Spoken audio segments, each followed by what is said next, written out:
میں اگر بریک سے پہلے کی گفتگو کو سمیٹ لوں تو فواد کے نزدیک اصل پرابلم اکانومی کا ہے، آپ کے نزدیک اصل یہ ہے کہ آئین کا احترام نہیں ہے، سیاسی استحکام اور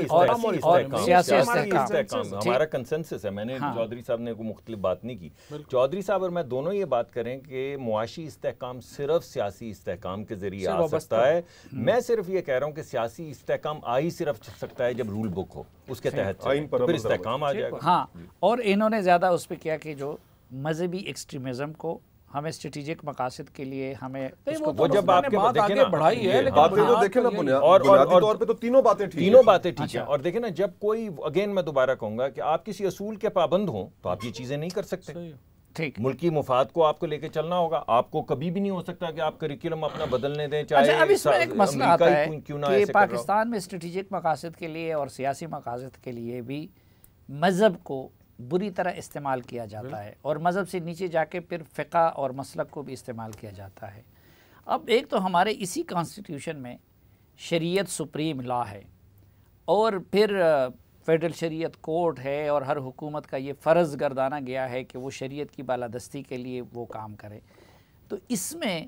جو ایکٹیویٹیز ہوتی ہے، کچھ لوگ اس کو مذہبی ایکسٹریمزم کا نام دیتے ہیں، کچھ لوگ کہتے ہیں کہ بھئی یہ تو ہمارے آئین کا تقاضا ہے کہ خود آپ شریعت کے غلبے کے لیے جدوجہد کرے اور کام کرے، اور حکومت کا تو مذہب کو کی پلیسمنٹ ہمارے ہاں کوئی مسئلہ ہے؟ نہیں، بہت مسئلہ ہے۔ دیکھیے نا، اس میں تو دیکھیں میں ہوں، آپ ہیں، مصطفیٰ ڈاکٹر صاحب ہیں، ہمارا اس پہ تو کوئی کسی کو اعتراض ہی نہیں ہے نا کہ پاکستان ایک اسلامی ملک ہے اور ایک دو قومی نظریے کے اوپر وجود میں آیا۔ مسئلہ آتا ہے جب پرائیویٹ شخص جو ہے وہ ریاست کے بجائے پرائیویٹ آدمی کہے کہ انٹرپریٹیشن میری ہوگی، تشریح میری ہوگی کہ اس سے مراد کیا ہے۔ کبھی بھی دنیا میں جو ریاست ہے، اور یہ تو آپ کو پتہ ہے خوارج کا جو مسئلہ ہے اس سے لے کر اسلام کی ہسٹری میں یہ پورا جو ایک چیپٹرز ہیں، کبھی بھی ریاست اپنی جو حق ہے انٹرپریٹیشن کا، تشریح کا، وہ نیچے نہیں دیتی۔ اسی لیے علامہ اقبال نے سجیسٹ کیا تھا کہ اجتہاد کا جو حق ہے وہ پارلیمنٹ کو ہے، اور اجماع کا بھی جو حق ہے وہ بھی پارلیمنٹ کے پاس ہے۔ اس لیے جب یہ ڈاکٹر صاحب یہ بات کرتے ہیں کہ آئین کو آپ سپریم لا گردانے، تو بنیادی طور کے اوپر وہ کہہ رہے ہیں کہ جو ہماری پارلیمان ہے اس کی جو وش ہے یا اس کی جو انٹرپریٹیشن ہے وہ حتمی ہے۔ اس کو کوئی اور، اگر فار ایگزامپل دیکھیں نا، ایک جگہ کے اوپر ایک آدمی کی انٹرپریٹیشن اور ہوگی، دوسرے کی اور ہوگی، تیسرے کی اور ہوگی، تو پھر تو ایک کنسنسس۔ اچھا، ایگزیکٹلی یہی مسئلہ نیشنل انٹرسٹ اور قومی مفاد کے سلسلے میں نہیں ہے کہ اس کو کور انٹرپریٹ کرے گا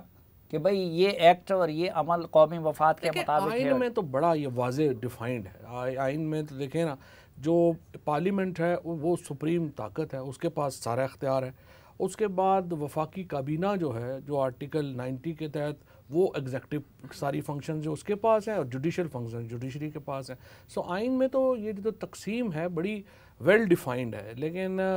پھر جس طرح آگے ڈاکٹر صاحب نے بات کی ہے کہ اگر آپ آئین کی کتاب کو اگر ہم نہیں، مرضی سے ادھر ادھر کر دیں تو پھر تو ہم نے خود بھگتا ہے۔ ایک زمانہ تھا کہ ہم جب پشاور میں رپورٹنگ کرتے تھے، ہم اگر طالبان کے خلاف کوئی بات کرتے یا ملیٹنٹ کے خلاف کوئی بات کرتے تو ہمیں فون آ جاتا تھا، اوے تم نیشنل انٹرسٹ کے خلاف کام کر رہے ہو۔ ٹھیک،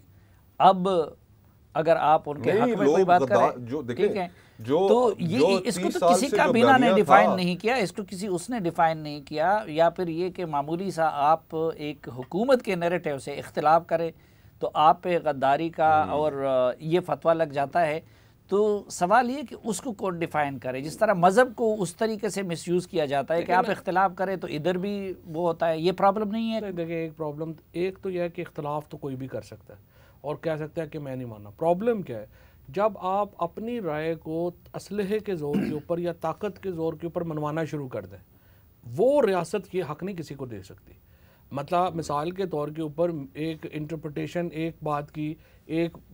مولوی صاحب کی ایک اور ہے، دوسرے کی دوسری ہے، تیسرے کی تیسری ہے، وہ اپنی اپنی اوپینین رکھ۔ مثلا عید کا لے لیں،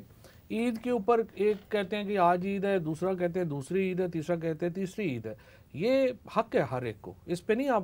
ڈیبیٹ کر سکتے کہ وہ یہ نہ کہے۔ ہاں، وہ اصلی لیکن ہم نے یہ دیکھا ہے، مثلا یہاں پہ کچھ لوگ آئے ہوئے تھے، ان سے کچھ چیزیں منوانا چاہتے تھے مذہبی حوالوں سے جبر کے، تو آپ لوگوں نے بھی ان کو سپورٹ کیا اور کچھ اور جگہوں سے بھی ہم نے کوئی سپورٹ نہیں کیا۔ میں دوبارہ میری دیکھیں کوئی ڈیبیٹ کے اندر حرج نہیں ہے، ریلیجس ڈیبیٹ کے اندر بھی کوئی حرج نہیں ہے، اور قومی سلامتی کے معاملات کی ڈیفینیشنز کے اندر بھی کوئی حرج نہیں ہے۔ یہ ڈیبیٹس ہونی چاہیے، کیوں نہیں ہونی چاہیے؟ آئین کے اندر کا جینیس کیا ہے؟ تبدیلی کی گنجائش۔ اس کا مطلب ہے کہ اگر کسی جگہ پہ آپ کو لگے کہ یہ ڈیفینیشن کلیئر نہیں ہے تو اس تبدیلی کے تحت آپ تبدیل کر کے 2/3 میجورٹی دونوں ہاؤسز میں لے کے اس انٹرپریٹیشن کو کلیئر کر دیں۔ یہ کوئی مسئلہ نہیں ہے۔ ایک مسئلہ تو وہ ہے جو انہوں نے کہا ہے، وہ یہ ہے کہ آپ بندوق لے کے آ جائیں اور آپ بولیں کہ میری انٹرپریٹیشن ہے، چاہے وہ سلامتی کی انٹرپریٹیشن ہے، چاہے وہ مذہب کی انٹرپریٹیشن ہے، تم نہیں مارو گے، میں تمہیں گولی مار دوں گا، اور ریاست آپ کو بچا نہ سکے۔ اس سے زیادہ بری چیز اس وقت ہوتی جب ریاست بندوق لے کے آ جائے اور آپ کو بولے کہ میں تمہیں گولی مار دوں گا اگر تم نے یہ انٹرپریٹیشن میرے والی نہیں کی۔ تو ریاست کا مطلب حکومت وقت، ریاست نہیں، میں معافی چاہتا ہوں، حکومت وقت آ جائے کہ جی میری انٹرپریٹیشن ہے۔ یہ ڈیبیٹ اور حق صرف پارلیمان کو ہے،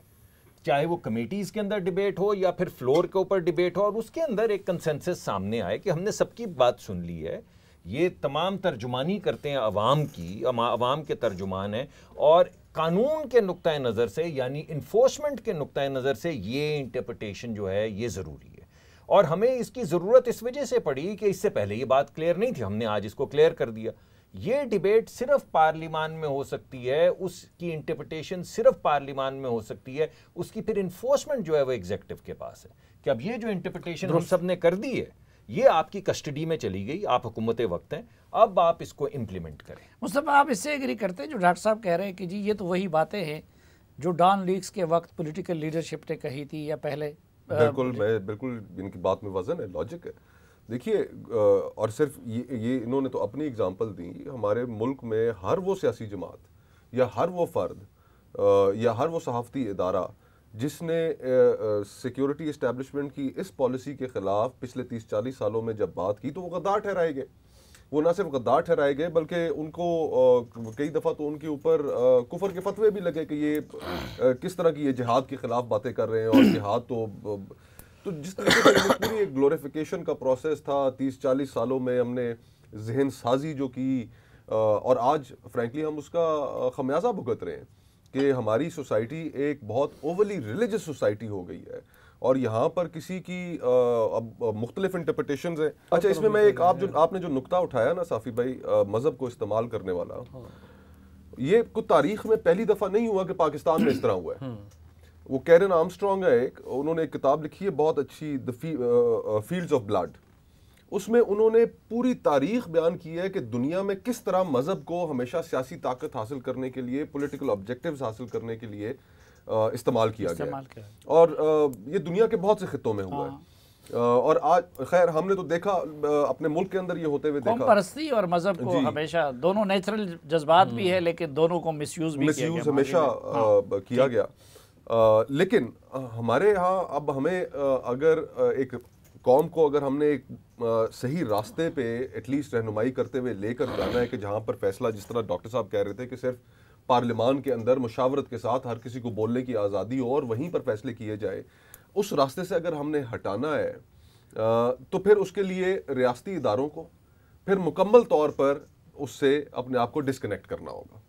پھر یہ نہ ہو کہ آج یہ جو بات کر رہے ہیں، آج ان کی موجودگی میں 30-40 سال پرانی جو ہماری ایک تاریخ ہے وہ تو تبدیل شاید ہونے جا رہی ہو، ان کی سوچ ہو، لیکن پھر اس کے بعد ایک نیا شخص آئے اور پھر اس کی سوچ واپس وہی والی ہو اور پھر ساری قوم اس طرف چل پڑے۔ مکالمے اور ڈیبیٹ کا ایک کھلا ماحول دینا ہوگا آپ کو۔ مکالمے اور ڈیبیٹ، اس میں تو کوئی شک ہی نہیں ہے کہ سارے ڈیبیٹس پارلیمان کے اندر ہونے چاہیے، جس طرح ڈاکٹر صاحب کہہ رہے ہیں۔ مذہب کو استعمال نہیں کرنا چاہیے پولیٹیکل آبجیکٹیوز کے لیے، اور آج جو ان کی سوچ میں یہ جو ملٹری اسٹیبلشمنٹ کی جو ایک تبدیلی آئی ہے، یہ نہ ہو، میرا کہنے کا صرف یہ مقصد ہے کہ یہ صرف وقتی ہو، کل کو ان کی جگہ کوئی اور شخص ہو اور وہ اپنی ایک نئی پالیسی لے آئے اور اس کے بعد سے ہم واپس پھر جہاں سے شروع ہوئے تھے وہیں پہ آ کے کھڑے ہو جائیں۔